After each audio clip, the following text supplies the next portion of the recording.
Pronto?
Hello, everyone. You are welcome to the JMA Connections. Today is Saturday, and the Saturday is the 18th day of April 2026. And I'm glad to be back on this platform for us to today now do a kind of evaluation, have an in-depth, very in-depth evaluation of the Pope's visit to Cameroon and of course to the southern Cameroons. We will do something today that will be near exhaustive. But on Sunday, the 19th of April, that is tomorrow, we will look at something extremely peculiar and particularly interesting about that visit, particularly the lab in Bamenda. And it is that aspect that has caused authorities in Yaounde to be reeling. There is a lot of anger, there is a lot of frustration, there are a lot of questions, and people in Yaounde, authorities are asking themselves if they were played at the end of the day. This is something very interesting, very significant, and I assure you, for nothing in the world should you want to miss that broadcast of tomorrow. But at this particular moment, on this particular broadcast, we are doing an in-depth analysis of that entire visit, putting everything in context, the speeches, the sounds, the sight, and everything that happened. We are drawing lessons, and we're also, looking at exactly how Pope Leo XIV poked his fingers into the eyes of the Yaounde authorities. You would definitely say he did that, and then what else? Those are all questions that will be answered within the framework of this particular broadcast. And so I invite you not to go away. And just so you know, because the self-defense volunteers or the freedom fighters of the southern Cameroons, those that carry arms, decided that they wanted to let the Pope have a hitch-free visit to the southern Cameroons, of course, because it is traditional for us. The people of the southern Cameroons are very hospitable and welcoming people, and they were people who generally have never ever relented on our desire to show the entire world that we love peace, but we are also aware that peace cannot be sustainable without justice, and that we never lose focus of exactly what we want. We know what we want. The world now knows clearly what we want, and the international community is aware of what we deserve. Absolute independence, total self determination. So don't lose sight of that. So just as the Pope was leaving the southern Cameroons, there were two incidents in both zones, both in the northern and the southern zones, like to tell the people that the Bamenda ecclesiastical province doesn't end within Bamenda. So a police officer, of course, acting as one of Mr. Paul Biya's talks, was downed in dock on the 17th of April 2026. That was yesterday. And at the same time that he was going, that police officer was called Ferdinand. And while he was going to hell, the people quickly in a corner, that's in the southern zone in Fako County, that is home to the capital of the southern Cameroon's Boya, a gendarme officer named Nkwatimi was also sent to hell. These are colonial thugs who are wreaking havoc on our land. I know that it's painful, but this is exactly what the Pope came to talk about. That these people do not need to be dying. That this issue can be settled in a very peaceful manner, provided we understand the need to meet on an internationally mediated settlement where justice is seen to be done. This is what it really is. That said, I want us to move into this very interesting analysis, which I actually captioned as being a moment, a real moment of reawakening for all the people who still believe in recognizing the importance of facing the reality as it is. So tonight, Cameroon stands at a rare and defining moment, a moment where faith meets power, where truth confronts authority, and where a long-silenced bloody conflict has suddenly found a global microphone. As Pope Leo XIV stepped onto Cameroonian soil, many expected a routine pastoral visit, blessings, ceremonies, and calls for peace. But what unfolded instead was something far more profound. In Yaounde, before the country's highest authorities, the Pope spoke of justice, corruption, and the responsibility of leadership. In Bamenda, at the heart of the southern Cameroon's conflict, he went further, condemning tyranny, warning against the misuse of religion to justify violence, and insisting that peace without justice is empty. Exactly what the people of the southern Cameroons have been talking about. In this broadcast, we ask the difficult questions. What exactly did the Pope say? Who was he really speaking to? And what does this visit mean for a country grappling with war, centralized power, and growing calls for freedom? So stay with us, because this is not just a visit we're talking about. This is a moment of reckoning. So let's look at this, and we'll call it Yaounde, when moral authority spoke to political power. Let us begin in Yaounde, the political heartbeat of Cameroon, where the tone of the entire visit was unmistakably set. Standing before Paul Biya, alongside senior government officials, members of the diplomatic corps, and representatives of civil society, Pope Leo XIV delivered a message that was carefully measured in tone, but very firm in substance. It was a speech that went beyond ceremony and moved directly into the realm of moral responsibility and governance. He declared with striking clarity that there is such a hunger and thirst for justice, a thirst for courageous choices for peace. This was not merely poetic or inspirational language. It was a diagnosis of a society grappling with deep-rooted challenges. The Pope was not speaking in abstractions.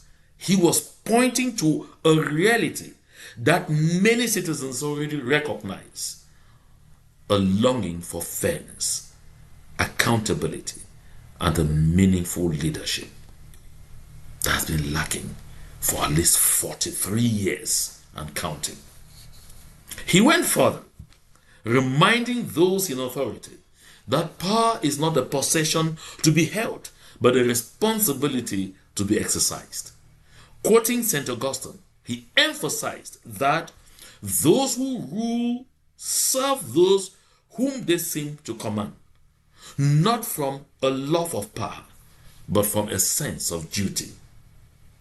In simple and direct terms, the message was clear. Leadership is meant to be service, not domination.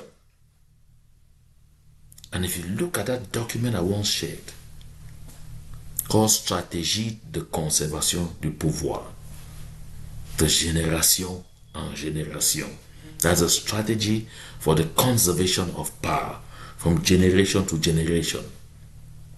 You see that this is exactly the kind of thing that Pope Leo XIV was addressing. So it is not about responsibility to the people, not control over them. So he says power. In effect, the Pope says power is about responsibility to the people, I beg your pardon, not control over them.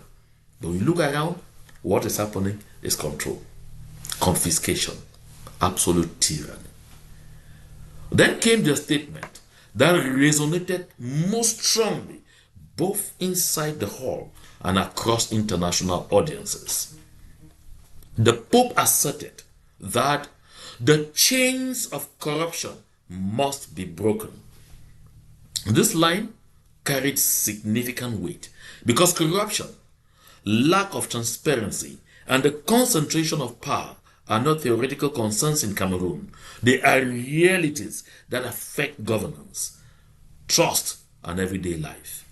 By addressing them openly, the Pope elevated the conversation from quiet acknowledgement to public accountability. International media outlets were quick to highlight the significance of this moment. Reuters, for example, reported that the Pope urged Cameroon's leadership to resist a system influenced by the whims of the rich and powerful,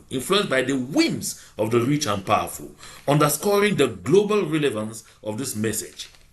This was not routine diplomacy or cautious religious commentary. It was a clear and a direct form of moral accountability delivered publicly, heard globally, and impossible, I say impossible, to ignore. But if Yaounde was the stage of power, Bamenda was the stage of truth. That's why I say Bamenda. This is where the message deepened. Bamenda is not just another city on Cameroon's map. It is the major city in the southern Cameroons, the epicenter of the resistance, a place that stands in a category of its own besides Boya, the capital of the former UN Trust territory of British Southern Cameroons. Bamenda stands as the emotional and symbolic center of the ongoing genocidal conflict, a region that has endured years of violence, displacement, uncertainty, and deep frustration. It is within this context that Pope Leo XIV delivered some of the most poignant and far-reaching remarks of his visit. In Bamenda, his message did not soften. It deepened, becoming more direct and more closely tied to the lived realities of the people. He spoke about suffering in clear and unmistakable terms, stating that lives have been lost, families displaced, children deprived of schooling, young people no longer seeing a future. These were not abstract observations or distant concerns. They were a direct acknowledgement of the human cost of a bloody conflict that should never have been in the first place. Behind every statistic, the Pope reminded his audience there are real people, families broken apart, communities disrupted, and a generation growing up without certainty or opportunity. This came out, although the colonial administration did everything to ensure that those who were called victims, who met and spoke to the Pope, were rather presenting themselves as victims of the victim. Victims of the victim, not victims of the oppressor. One of the most powerful moments of the visit came when, as reported by Reuters, the Pope warned that the world is being ravaged by a handful of tyrants. This was a striking statement, especially given the setting. He also condemned leaders who invoked religion as a justification for violence, drawing a clear moral line between faith and the misuse of faith for political ends. This was delivered in the presence of Cameroon's Minister of Territorial Administration, Paul Nyih, who is on record as having attempted to quote the Bible myriad times to justify the cruelty being meted out on the people of the southern Cameroons. It was delivered in the presence of the political elite, who are on record as having, on several occasions, compared their bloodthirsty leader, Paul Biya, to Jesus by falsely naming him as an apostle of peace. In a region where narratives are often tightly controlled and where responsibility for violence is frequently disputed or deflected, this introduced a new framework, one that directly connects power, violence, and moral accountability. Power and those in power are the authorities in Yaounde. Directly connected power, violence, and moral accountability. The message was further reinforced by Vatican News, which highlighted the Pope's call for a form of peace that is not built on fear, coercion, or weapons, but on justice and a respect for human dignity. Perhaps, most importantly, the Pope made it clear that peace cannot be reduced to a slogan. And in Cameroon, governance by slogan or governance is absolutely by slogan.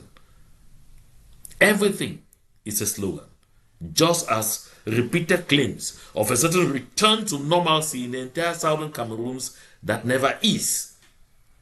That single statement challenges years of surface level rhetoric, emphasizing that genuine peace requires substance, action, and structural change rather than repeated declarations without meaningful follow-through. Now, you say, but how do we connect the dots? Here is where the analysis becomes deeper, because what the Pope said is only part of the story. What he did not say also matters, and that matters very importantly. That's why when I look at what he did not say versus what he really did say on the ground, I put it as justice versus freedom. And then I look at now the limits of his message. So let us be clear about what was said and what was not said during the visit. Pope Leo XIV spoke strongly and consistently about justice. He addressed corruption emphasized the need for accountability, and openly acknowledged the death of human suffering in conflict-affected regions. His words gave visibility to realities that many people feel have long been ignored or minimized. In that sense, the visit carried real moral weight and helped elevate the conversation beyond narrow political narratives. However, it is equally important to recognize the limits of his message. The Pope did not endorse independence for southern Cameroons, nor did he frame the crisis in terms of separation or sovereignty. Instead, his approach remained grounded in principles such as dialogue, reconciliation, and institutional reform.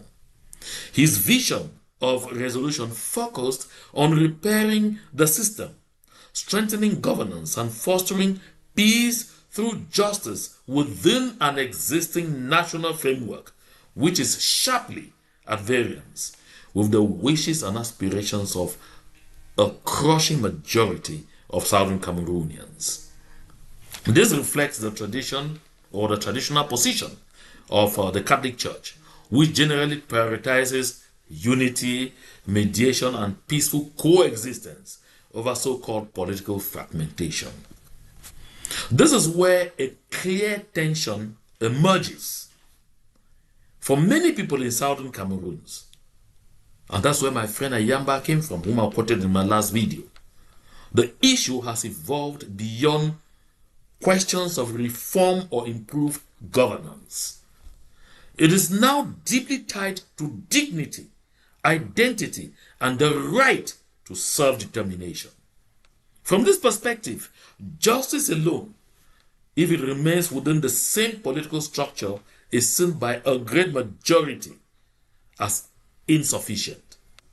As a result, while the Pope's message validated the pain and exposed key injustices, it stopped short of affirming the political conclusions that many in the region have drawn. This has led to differing interpretations of the visit. Some view it as a significant moral victory because it brought global attention to justice, while others see it as incomplete because it did not fully align with their aspirations. Both interpretations can exist simultaneously, reflecting the complexity of the situation, especially as the former UN Trust territory of British Southern Cameroons is an entity with clearly recognized and generally acknowledged international boundaries. Now, let us turn to another critical dimension of that visit: how this message interacts with the nature of power in Cameroon. And that's why, at this point, I look at the whole thing from the lens of corruption, power, and the monarchy question. When Pope Leo XIV spoke about corruption and the rule of law, he was speaking, or he was not speaking in isolation or into a vacuum. His remarks landed within a political environment that is widely described, both locally and internationally, as highly centralized, where institutions are often perceived as weak and where accountability mechanisms remain limited. In such a context, his call that transparency in the management of public resources and respect for the rule of law are essential to restoring trust was not just a general principle. It was a direct and a pointed challenge to the way governance is structured and experienced in practice. At the same time, his warning against authority that becomes self-serving takes on deeper meaning when placed alongside current political developments in Cameroon. There is a widely discussed and generally acknowledged expectation in political circles that power may eventually transition within the same ruling family, with Frank Biya often mentioned as a potential successor to Paul Biya. This perception has been reinforced by recent constitutional changes that introduced the position of vice president, an office that, in its current formulation, appears to carry limited independent authority and operates largely at the discretion of the sitting president. Such a structure raises concerns about whether the role is designed as a functional institution or as a transitional mechanism within an already centralized system of power. It is within this broader context that the implications of the Pope's message become even clearer. When power becomes personalized, when institutions exist primarily to serve individuals rather than the public, and when leadership appears indefinite or predetermined, the system begins to move away from the principles of a republic. In a republic, authority is rooted in institutions, in accountability, and the will of the people. In contrast, when authority revolves around individuals and continuity is prioritized over contestation, the system starts to resemble something closer to a monarchy. The Pope did not explicitly use that term, but the internal logic of his speech, his emphasis on service, integrity, accountability, and the rejection of corruption points directly towards that concern. And while all this was unfolding, something unexpected happened on the ground. As I'm now looking at the ceasefire, the unilateral ceasefire declared by some actors within the Southern Cameroon's liberation movement. And I look at that as a shift in perception. So during Pope Leo XIV's visit, a significant development on the ground occurred that deserves careful attention. A unilateral 3-day ceasefire was declared by actors within the Southern Cameroon's liberation movement. According to international reporting, including Reuters, the ceasefire was intended to allow safe movement for civilians and to ensure that the papal visit could proceed without disruption. This was not a negotiated pause broken by external actors. It was a one-sided decision taken by the liberation movement itself. This gesture is important because it fits into a broader, often overlooked pattern. Over the years, representatives of the Southern Cameroon's cause have repeatedly signaled openness to internationally mediated dialogue as a pathway to resolving the conflict in the Southern Cameroons. Initiatives such as the Swiss-led mediation process and the Canada-facilitated discussions are key examples. In both instances, there were moments of engagement, particularly during preliminary talks, when the Cameroonian government showed some level of participation, only to later distance itself or deny formal involvement. This was particularly clear with the process in Canada. This has contributed to a perception among many observers that while one side continues to express a willingness to engage in mediated settlement, the other has remained inconsistent or reluctant to fully commit to such processes. Against this backdrop, the unilateral ceasefire takes an added meaning. For years, the dominant narrative in some quarters has portrayed what they call the separatist movement as rigid, unpredictable, or unwilling to compromise. However, actions such as this introduce a more complex picture, one that includes elements of restraint, strategic calculation, and a desire to be seen as responsive to international norms and moral appeals. While the ceasefire does not resolve the conflict or eliminate its underlying tensions, I just talked about hostilities that happened less than 24 hours after the Pope left the Southern Cameroons. It complicates simplified narratives and underscores an undergoing dynamic in which gestures of goodwill and openness to dialogue continue to emerge from one side, even as the other or as the broader conflict persists. Perhaps I take this again so you hear what I'm saying clearly. That while the ceasefire does not resolve the conflict or eliminate its underlying tensions, it complicates simplified narratives and underscores an ongoing dynamic in which gestures of goodwill and openness to dialogue continue to emerge from one side and one side only, the southern Cameroonian side, even as the broader conflict persists. So how did those in power in Yaounde respond to everything that happened around Pope Leo XIV's visit? That's why I'm looking here at the regime's reaction. For now, it looks like silence. Is it silence or a strategy? Interestingly, the reaction from senior figures within the Cameroonian government to the remarks by Pope Leo XIV was notably restrained. There were no strong public rebuttals, no direct attempts to counter the substance of his message, and no visible effort to engage in open confrontation.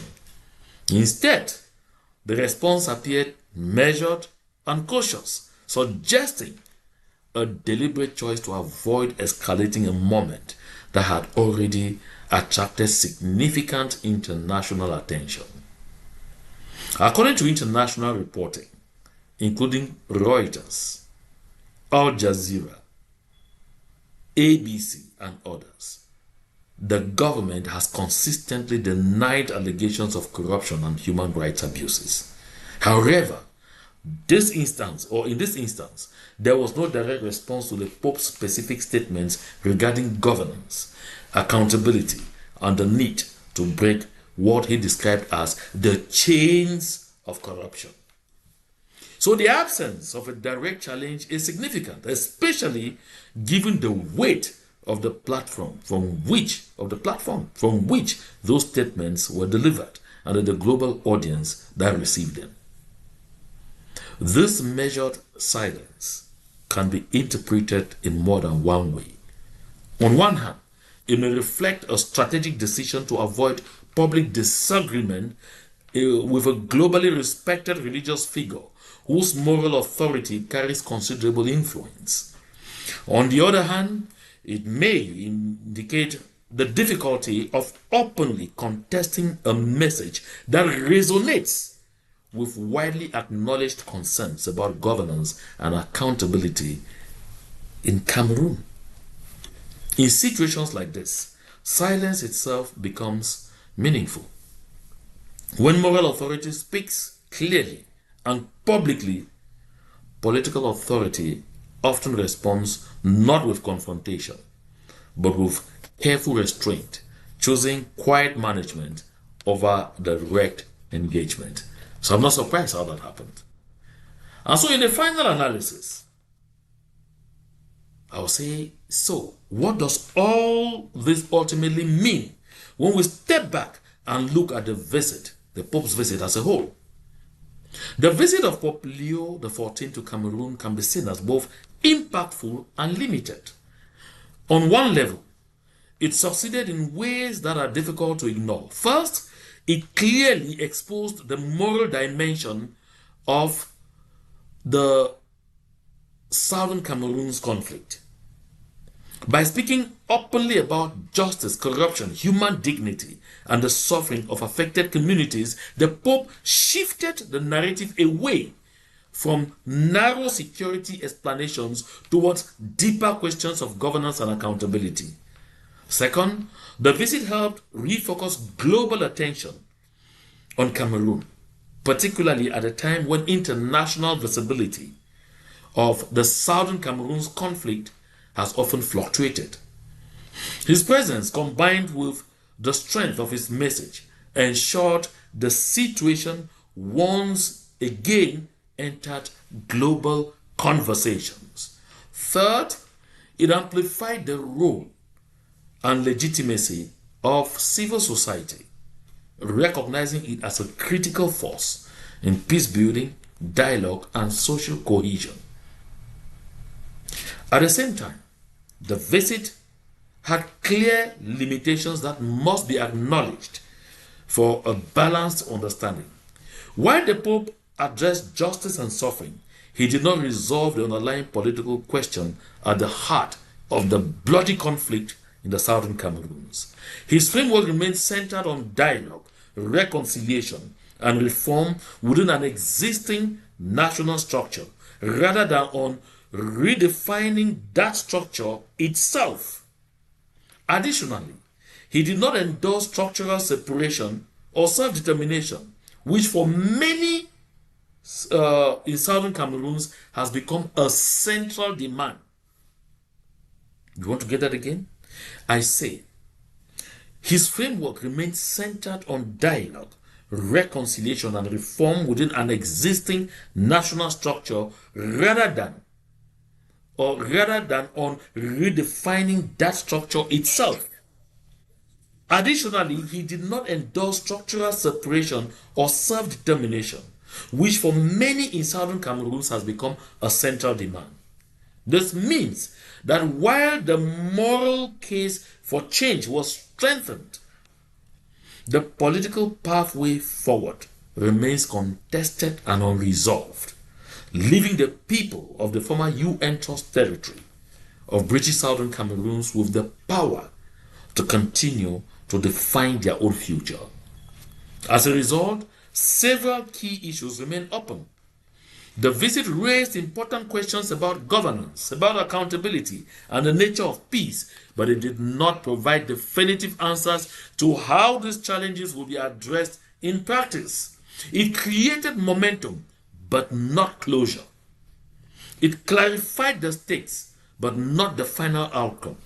In this sense, the papal visit should be understood not as a conclusion, but as a significant moment within an ongoing process, one that continues to evolve and will ultimately depend on the actions and decisions of the actors involved themselves. This is my end bit. The truth is now clearer than it has ever been in a long time. The visit of Pope Leo XIV did not amount to a ceremonial endorsement of power, nor was it a routine diplomatic gesture. It came at a moment of moral clarity. Standing before the nation's leadership and speaking directly to its people, the Pope did not seek to decorate authority. He sought to question it. He spoke about justice in places where silence has too often prevailed. He spoke about dignity in regions where suffering has become normalized. And he spoke about responsibility in a context where accountability is frequently denied or deferred. Yes, he did that. Yet, as powerful as those words were, they do not by themselves transform a nation. No speech, no matter how compelling, can substitute for the difficult and sustained work of change. The visit has illuminated key issues, but it has not resolved them. It has drawn attention, but it has not determined outcomes. The real weight of what comes next now shifts back to the country itself. The future of Cameroon, and for that matter, the future of the former UN Trust territory of British Southern Cameroons, will not be decided in Rome, nor will it be shaped by a single moment on the global stage. It will be determined by choice, or by choices, actions, and collective will of its people and institutions. And so, we arrive at the question that remains long after the Pope's visit has ended and the headlines in the major news outlets in the world have moved on. Will this moment of truth translate into meaningful change, or will it become another entry into a long history of powerful words that ultimately led nowhere? Will the call for justice, dignity, and accountability be acted upon, or will it fade into the background as before? The answer to that question does not lie in speeches. It lies in what happens next. It lies in the actions that southern Cameroonians across the globe will determine to take. It lies in our ability to seize the moment and graduate from being just onlookers to joining hands to shape a future we all desire. Stay with us, because the story is still unfolding. There is still much we'll be talking about it.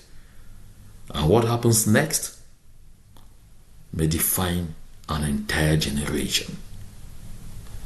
I'd like to thank all of you who were part of this broadcast. Those of you who took time off to stay with me really late into the night, because I know we started this broadcast at about 12:30 a.m. Central and West African time, 7:30 p.m. Eastern time, and of course in other spheres some people are just getting off from sleep, and so I know what sacrifices you make staying on with me. So if this is your first time on this platform, do not forget to hit the subscribe button, and also make sure to personalize so that you will be the first to know anytime something new drops on this platform. Most especially, join the tradition of those who are part of this platform. We share the links to this communication. We share the links to our communication anytime, to our communications, anytime we listen, anytime we share in our life. And then the next thing, do not forget to be part of the conversation. Drop a comment. But on this platform, we are not rude. We do not insult. We are constructive. We want to be part of building something big, something great, a free, independent, and prosperous society. So be part of the change. Engage without being nasty, without being insultive, but most especially by remaining constructive. And then, even while you go, do not forget to hit that like button. It generally goes a long way. Thank you once more for your very kind attention. To God be the glory. Cardinal, you've probably obviously heard what the Pope said today from Cameroon, where again he's laying down the gauntlet for peace. But he talked about, the opposite of that is being dragged into the filth. He used the word filth. He talked about tyrants and autocrats. Tell me why this kind of escalation of words is happening. I've been talking to a friend of mine from the Cameroons who tells me what is happening in their country right now. And other African countries are blind to it.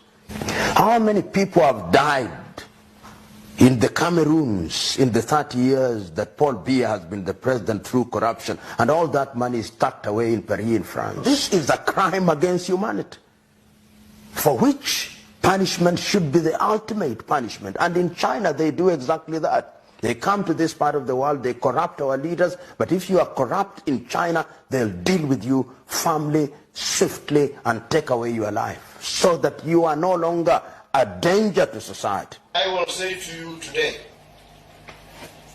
that any president of any country who wants to be president for more than 10 years, anybody who has that ambition is instantly a failure. You can't want to do this job for more than 10 years if you are serious about it. If you take the job seriously, you can't do it for more than 10 years.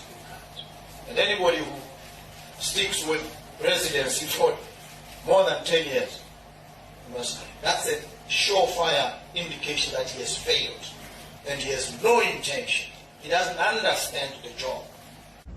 The latest, the Cameroonian president, Paul Biya, presidency term extended. The 91-year-old man who can hardly walk, according to reports, He's not living in Cameroon. He's living in France because of health issues. This man that can barely walk and has been in power for about 49 good years is still holding on to power. Obia don't want to leave. They have extended his presidency term so that he will continue to rule. Cameroonians, please, are you running a monarch system? Because 49 years and one person is ruling you for all these years, so until he dies, nobody takes power. Do we have youth in Cameroon? What sort of system do you have over there? Is that the system that you run there? Maybe I don't know. So the Cameroonians, please, are you running a monarch system? 91 good years. Somebody who's supposed to be in the house playing with his grandchildren. Those in their 70s, some people somewhere that I can't mention, when they get the list. There is a total confusion in Cameroon, which has been associated with the visit of Pope Leo XIV. You see, one thing is clear, that somebody sabotaged the complete speech of the pontiff in Yaounde. On the first day of the Pope's visit in Yaounde, the Pope was giving his address to Cameroonians, responding to that of Cameroon's President Paul Biya. When he started his speech, it was flowing effectively. When he reached a very critical point, pointing fingers about or challenging the Biya's government that has been in power for 40 years, almost living with a nation crumbled with insecurity in the northwest and southwest region. What others call it a major crisis. Some call it a war. Some call it the Anglophone debacle.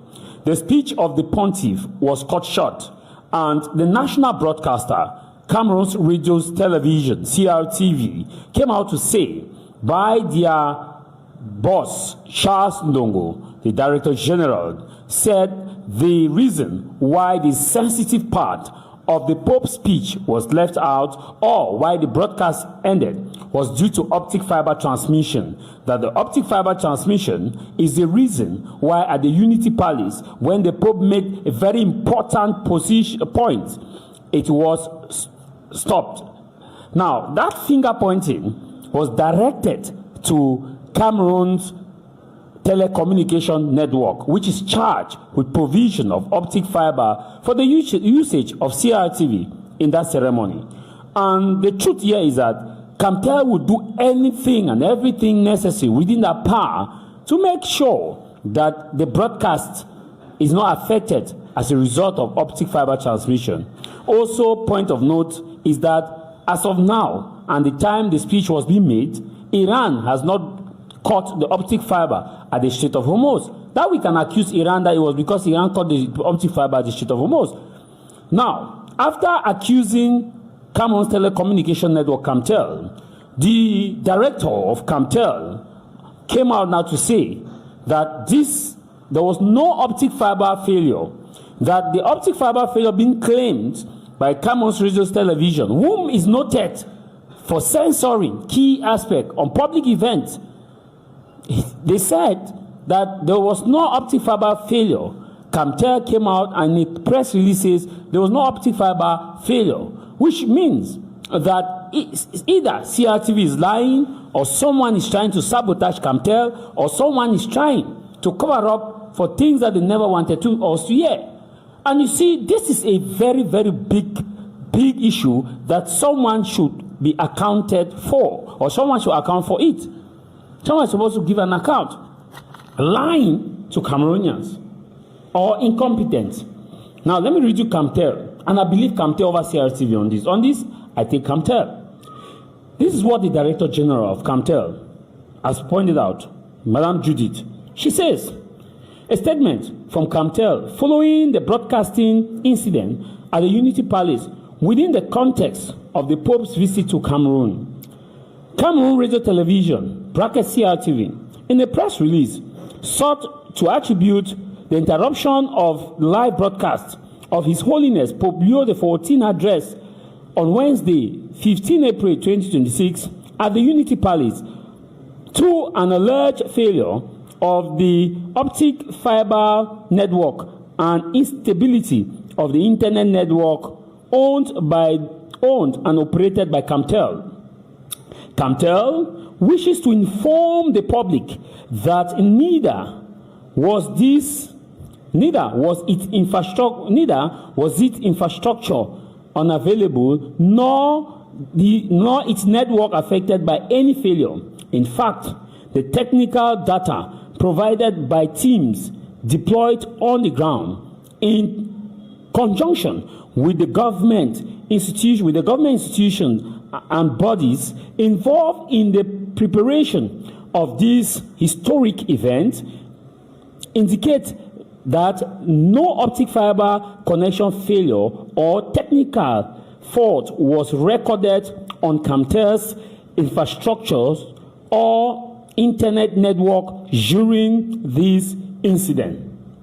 Now, technical checks indicate that the interruption was due to the technological choices made by CRTV, which opted not to use Camtel network as its primary broadcast channel.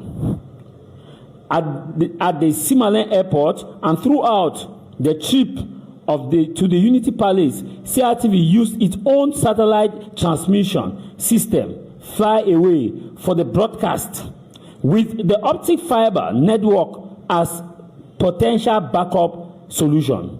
Second, at the Unity Palace, the broadcast was delivered via TVU system, which relies on mobile internet data from other local operators, as evidenced by the TVU logo displayed on the screen during the live broadcast. The main broadcast signal was therefore not carried by the optic fiber network. Furthermore, Camtel's Network Supervision Center did not detect any malfunction in the optic fiber network. Consequently, no repairs were carried out on the optic fiber network, which besides cannot currently be repaired in less than 10 minutes. Moreover, had such an incident originated from the optic fiber network, it would have affected not just CRTV signals, but also those other users and television channels, whereas other optic fiber users, such as PRC TV, continued and broadcast without interruption. While lamenting the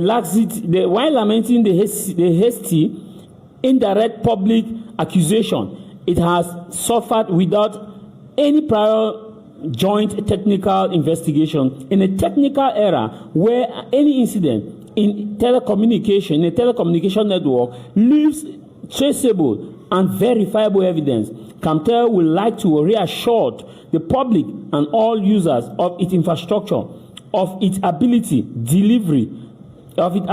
deliver the quality to service expected of the corporation, and emphasized that exceptional measures and substantial resources were deployed to enhance service provision on all sides involved in the Pope's visit to Cameroon. In any case, Camtel is ready and willing to cooperate fully with public authorities and CRTV in a technical audit to establish the facts. You see, signed the Director General, Madam Judith. You see, you cannot rob the name of Camtel, CRTV. You cannot rob the name of Camtel. You feel and you assume the responsibility. But now, assuming the responsibility and pointing fingers and Camtel, that is what we will not take. Your guys deliberately did this. You guys were relying on a different network system, which Camtel has indicated, because probably you do not want the Pope message to go through. You are now more holier than the Pope, because some of you feel like saying something that is inconvenient for the government is so bad that you heavily cut it. You want to be more holier than Bia himself. You know, you want to be more holier. This is a disgrace to the nation and to its government. And on a serious note, if Bia's government wants to prove its effectiveness of not taking things sabotage lightly, someone needs to pay for this issue. Do you know what it means how people are laughing at Cameroon? To even come and point fingers, Camtel? Why didn't you just say that the network you're using failed? And say you used a local network provider than Camtel. We know that things are not moving effectively well in this nation. But let's not give blame where it's supposed to be. Because you think that Camtel is that old Camtel. It's unacceptable. Camtel has done their best. If you had used their network and you complained, then it would have been a problem. You avoided their network. Other users used the network. They did not complain, and you are coming out to complain because you have seen how effective this woman has been working. Someone wants to sabotage this woman because here there is a cabinet reshuffle at the corner. So it's time now to sabotage Madame Judith to show that she deliberately did not do her job. She did not check. Blah, blah, blah, blah. See, nobody has paid me to do this video. When it's good, appreciate. When it's bad, condemn. On this note, I stand with Camtel 100%. You cannot use Camtel to settle your scores.